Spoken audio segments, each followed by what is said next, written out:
अतुलित बलधामं हेमशैलाभदेहं दनुजवन कृशानुं ज्ञानी नाम ग्रगण्यं सकल गुण निधानं वानरानामधीशं रघुपति प्रिय भक्तम वात जातम नमामि।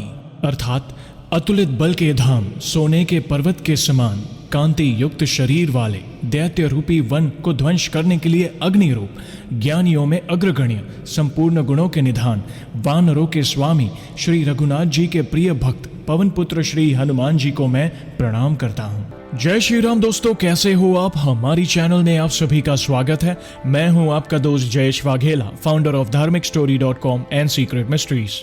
दोस्तों, भक्त चाहे भगवान को भूल जाए, पर भगवान कभी भी अपने सच्चे भक्त को नहीं भूलते, और ये अनुभव उसी का सबसे बड़ा उदाहरण है। इस भक्त ने बहुत बड़ा संकट झेला। आखिर क्या था वो, और कैसे हनुमान जी उनकी सहायता करते गए, आइए जानते हैं। तो ध्यान से इस वीडियो को देखिए और समझिए। नमस्ते जयेश भाई, आशा करता हूं कि आप कुशल मंगल होंगे। मैं अपना नाम गुप्त रखना चाहता हूं। मेरी उम्र 28 साल है और मैं जमशेदपुर झारखंड का रहने वाला हूं।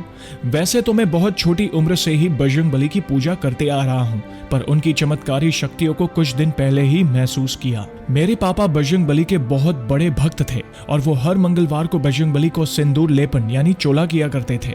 उन्हें देख मुझे भी बजरंगबली की तरफ श्रद्धा जगी और मैं भी घर के पास वाले मंदिर में बजरंगबली को चोला चढ़ाने लगा और मंगलवार को उपवास भी करता था। तब उस वक्त मेरी उम्र लगभग 18 साल थी।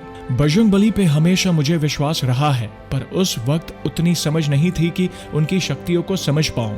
पर आज जब सोचता हूं तब महसूस होता है कि उनकी शरण में रहने से प्रभु कहीं ना कहीं से अपने भक्तों का काम बना ही देते हैं। बस उनके नाम का स्मरण करते रहो और उन्हें याद करते रहो। उन्हें सब पता है कि उनके भक्त को कब क्या दरकार है। जयेश भाई, बात 2014 की है। मेरे पापा एक प्राइवेट स्टोन क्रशर कंपनी में काम किया करते थे। सब अच्छा चल रहा था और एक दिन किसी वजह से उनका जॉब चला गया। दूसरे फील्ड में एक्सपीरियंस नहीं होने के कारण उन्हें कोई और जॉब नहीं मिल रही थी। फिर कुछ समय बाद मेरे पापा को उनके दूर के रिश्तेदार ने बिजनेस करने का आइडिया दिया और टाटा एस गाड़ी दिलवा दी और कहा कि मेरा काफी सेटिंग है ट्रांसपोर्ट लाइन में, तो मैं 30 से 40 हजार महीने दिलवा दूंगा। 3 से 4 महीने बीतने के बाद उसी रिश्तेदार ने हमें धोखा दिया और सारा बिजनेस खराब हो गया। नई गाड़ी ऐसे ही घर के बाहर खड़ी हो गई। लगभग 1 साल ऐसा ही चला, ना काम और ना ट्रांसपोर्ट लाइन का कुछ आइडिया, और ऊपर से गाड़ी का EMI। पापा डिप्रेशन में जाने लगे और एक दिन उनकी तबीयत अचानक बहुत खराब हो गई।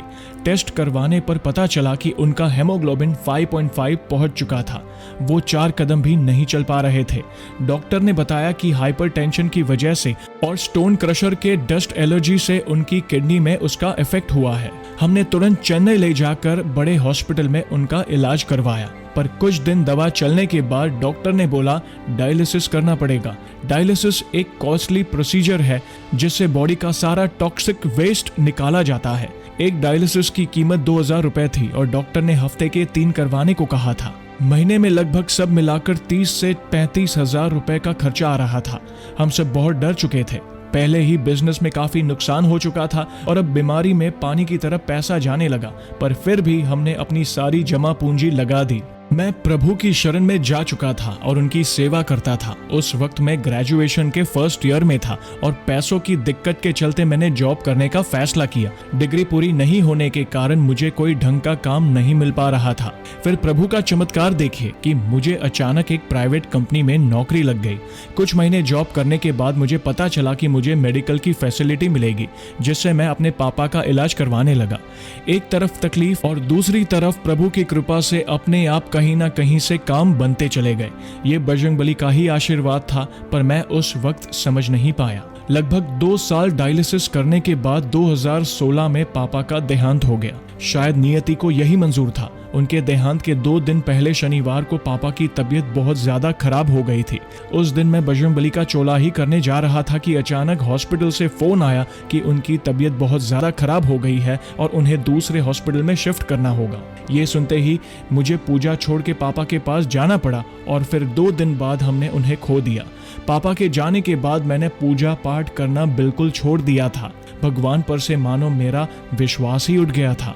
उस वक्त मैंने अपना बीकॉम ग्रेजुएशन कंप्लीट किया था और एक बार फिर प्रभु की कृपा देखो कि बस 2 महीने के अंदर अचानक मुझे एक बहुत बड़ी कंपनी में जॉब लग गई, जिससे मैं अपनी फैमिली को सपोर्ट करने लगा। उस जॉब की वजह से मैं अपनी बड़ी सिस्टर की शादी करवा पाया। बजरंगबली ने यहाँ भी मेरी मदद की। भक्त भले ही भूल जाए पर प्रभु अपने भक्त को कभी नहीं भूलते। पिछले साल की बात है, प्रोफेशनल डिग्री नहीं होने के कारण मुझे जॉब में आगे ग्रोथ नहीं मिल पा रहा था, इसलिए मैंने डिसाइड किया कि जॉब से ब्रेक लेकर आगे की पढ़ाई करूं। मैंने सीए में institute of cost accountants of India में एडमिशन करवाया और जॉब से रिजाइन कर दिया। जयेश भाई, मैंने जॉब तो छोड़ दिया पर मैं पढ़ाई में बिल्कुल फोकस नहीं कर पाता था, क्योंकि 5 साल का गैप हो गया था और उस बीच कुछ कंपनी से जॉब का ऑफर भी आता था, तो समझ नहीं पा रहा था कि पढ़ लूं या जॉब कर लूं, क्योंकि इनकम अचानक बंद होने की वजह से मैं बहुत चिड़चिड़ा होने लगा था। मुझे खुद में घुटन सा लगता था। मैं बिल्कुल डिप्रेस हो चुका था कि क्या गलती कर बैठा, ना पढ़ पा रहा हूँ और ना ही अब काम मिल रहा है। 8 से 10 घंटे पढ़ने के बाद भी दूसरे ही दिन मैं सब भूल जाता था। ऐसा लगता था मानो मैंने कुछ पढ़ा ही नहीं।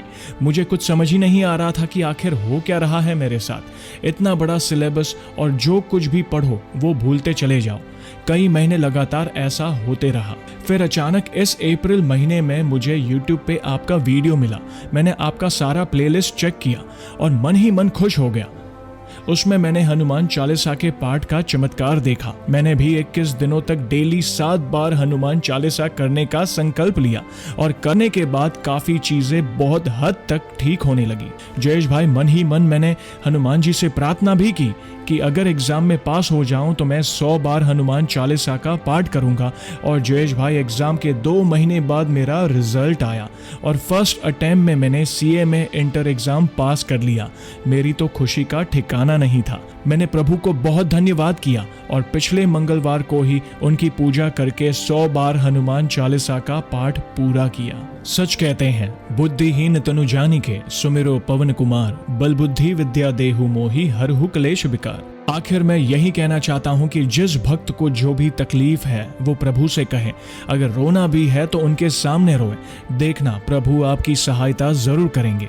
और जयेश भाई, आपको भी धन्यवाद। आपके वीडियो के माध्यम से प्रभु ने मेरी मदद की। वीर बजरंगबली सबका मंगल करे। तो दोस्तों, देखा आपने, भक्त चाहे भगवान को भूल जाए पर भगवान कभी भी अपने सच्चे भक्त को नहीं भूलते। विघ्न आएंगे, आपकी परीक्षा भी होगी, क्योंकि नियति को कोई भी नहीं बदल सकता। आप बस प्रभु पर विश्वास रखिए और धैर्य रखकर अपना कर्म करते जाएं। प्रभु आपके लिए जो अच्छा होगा वो करेंगे। तो ऐसे ही है हमारे बजरंगबली। तो दोस्तों, कैसी लगी श्री हनुमान जी के चमत्कार से जुड़ी आज की ये वीडियो को लाइक और शेयर जरूर करिएगा, ताकि ज्यादा से ज्यादा लोगों तक श्री हनुमान जी की महिमा को हम पहुंचा सके। और जल्द ही एक और सच्ची घटना के साथ हम वापस लौटेंगे। तब तक जय श्री राम, जय हनुमान।